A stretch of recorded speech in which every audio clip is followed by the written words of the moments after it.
accompanied by Edith's whoops of encouragement. The shop was small but immaculately clean, and Madame Lucille had given the two ladies a tour. Alexandra was relieved to see cheery seamstresses in the back work areas, all talking among themselves as they plied their needles.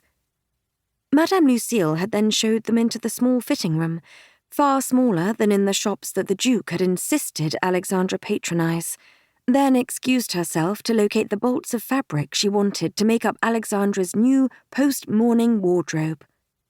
The wardrobe she would wear, all the while hoping Harriet would find a man, eventually, with whom she would fall in love, not make a strategic dynastic pairing.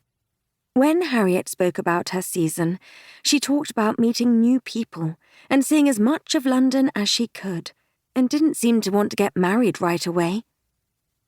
Alexandra felt a fizzing awareness of her future, something she hadn't had since before she was married. She'd wear as many colours as possible, drink champagne with insouciance, or souciance if she felt like it, and generally behave as she wished to, not as others wished her to.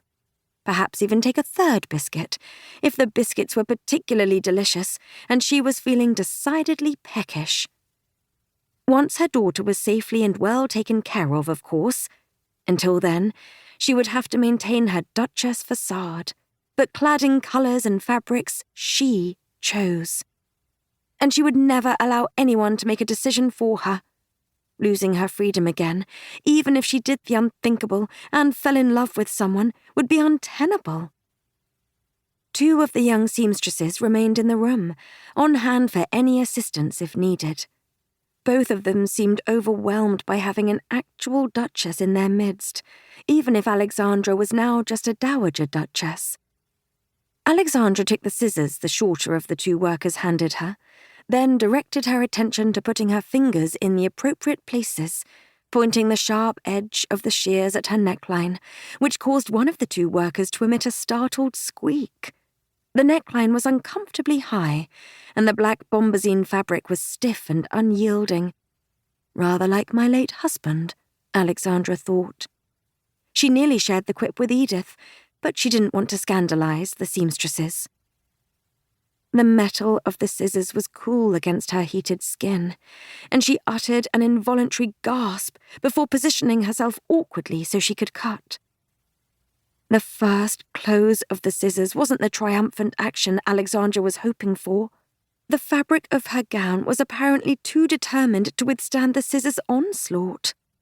But then she clamped her jaw and readjusted her grip, and the scissors bit into the unforgiving material, the two sides falling away as Alexandra continued the downward motion. She was strong enough to overcome the obstacle of something that was stiff and unyielding. The snap of the scissors and the whispered shush of the fabric were the only sounds in the room.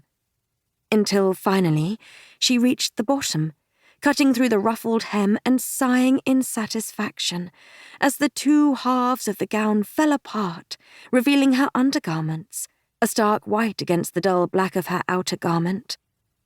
Still holding the scissors in one hand, she straightened, tugging the two sides of the gown apart, until they were on her body only because of the sleeves encasing her arms.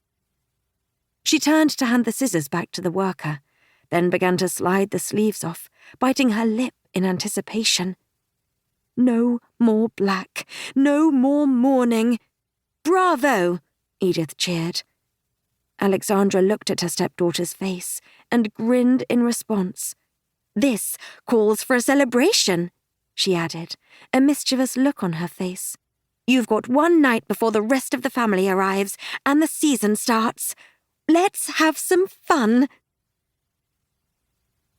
Theodore Osborne plucked the last sheet of paper on the left of his desk, laid it directly in front of him, scanned it, then picked up his pen and signed his name with a flourish. He picked up the paper and perched it atop the enormous stack on the right, emitting a sigh of satisfaction.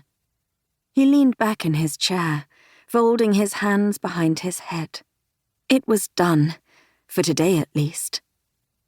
And when he married the Duke of Chelmsworth's sister, he would have accomplished all his late father wished for him.